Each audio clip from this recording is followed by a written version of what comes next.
Just want to show some things real quick. We're at the Waterton Ranch up in Stockton, Missouri, and this is May the 4th of 2024. We have been doing a lot of regenerative work on this particular pasture, in particular because when we first got on this ranch, this particular field, which is about 50 acres, was extremely depleted. And you can tell that it's thriving now that we're past the drought, and we've implemented some of the regenerative practices in the meantime, even through the drought. And I'm going to show you guys some kind of a before and after. And what I'm going to do is I'm going to go over here to the road where we obviously didn't, we just used it as a road, but it'll kind of give you a starting point to what the pasture, what the soil looks like.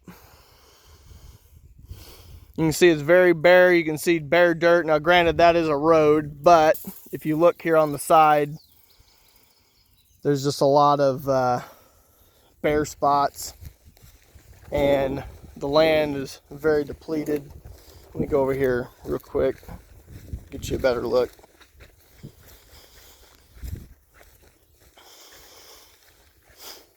You can see the broom sedge here, indicating low fertility. But you can kind of see right here, this is what we started out with 2 years ago. What happened was not this past winter, but the winter before, we unrolled hay on the majority of this pasture, all the parts of the pasture we could get to with a tractor. But what usually, especially this hillside, was especially depleted, and what we did all winter was I would haul hay with a tractor, put it on a bale trailer, inline bale trailer, and I would cut the net wrap off while the bales were still on the trailer, and then I'd drive up the hill here, and I would park perpendicular to the slope, and then I would dump the bales, and I would stack them on the trailer to where when they unrolled, when they came off the trailer, they would unroll. And I'd say we fed probably close to 500 bales on this 50 acres. And we're getting really, really good results. That had been a year and a half ago. And what we did in the meantime is we let it rest. Last fall, I came in and planted fescue. Even though we were in a drought, I went ahead and drilled in fescue to see what we could get. And a lot of the fescue is still coming up. And the pasture's in a lot better shape, as you can see. And like I said, you can see the difference from there over there where we were. And just looking on the ground here, you can see the dirt. You can actually see dirt. It's not just sand and rocks. There's actually soil down in there, as well as manures. The cows being in here helped a lot. You can see there's still a lot. I mean, there's still manure. There's still hay residue.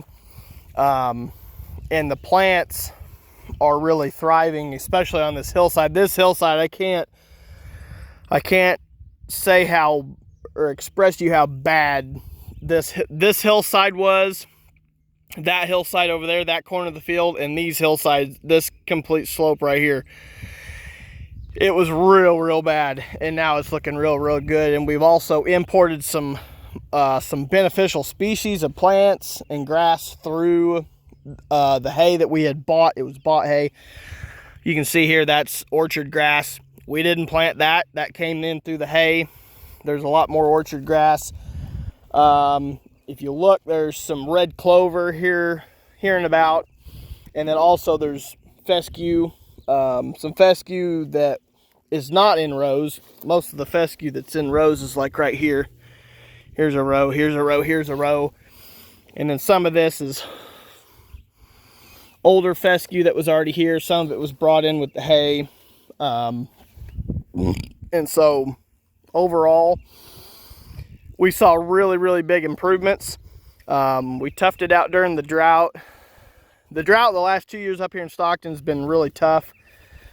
But we stuck with our guns. We stuck with our regenerative practices. And now we're starting to get into seeing the rewards of our labor and all our efforts.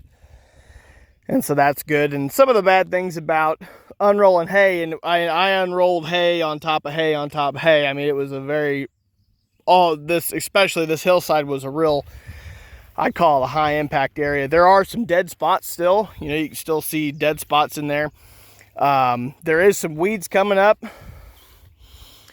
but we'll take it. We've got methods to manage weeds. We can deal with weeds with lots of different methods. We could brush hog it. We could do all kinds of stuff. But if we don't have fertility, we can't really do anything. So